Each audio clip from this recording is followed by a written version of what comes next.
Okay, so I finally tried the viral butter cake recipe, which I know a lot of you have already tried and eaten, but I had not tried, which I regret that why I did not do it before. This recipe is so rich, so creamy, and so full of chocolate, and such a beautiful combination of chocolate and vanilla that nobody should resist from trying it. So if you haven't tried it, please try. This is a 100% eggless recipe.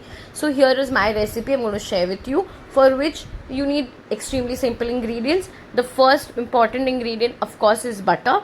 Add a little bit of oil to that, and then sugar, like caster sugar, icing sugar, whichever you have available in your kitchen. Then you beat them together until their color changes and the sugar and the butter gets incorporated uniformly. There should be no sugar remaining in the butter. They should be soft and smooth in texture. Then add one by one the liquid ingredients, which is the curd and the milk.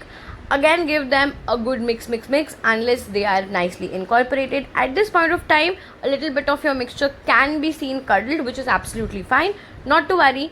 Add the flour and the baking powder, baking soda, basically the dry ingredients in this. Over here, if you want, you can also replace 50-50 of it. You can use wheat flour 50% and white flour 50%, which is also okay. I'm not recommending any milk flours over here because I have not tried that myself. I don't know whether the result will be absolutely good or not.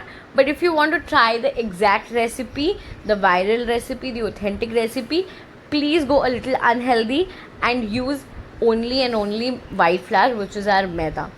Then add a generous amount of choco chips into it, as much as you want, and fold it nicely into the batter so that after it was nicely mixed, added it to the baking tin uniformly. And generally speaking, at this point of time, I could not wait to get it baked because the batter itself looked very delicious, and as I've already mentioned, the chocolate vanilla flavor was smelling heavenly in my room. So I just was waiting this to get baked. Now at this point of time, you just uniformly spread it from the top so there is a uniform baking.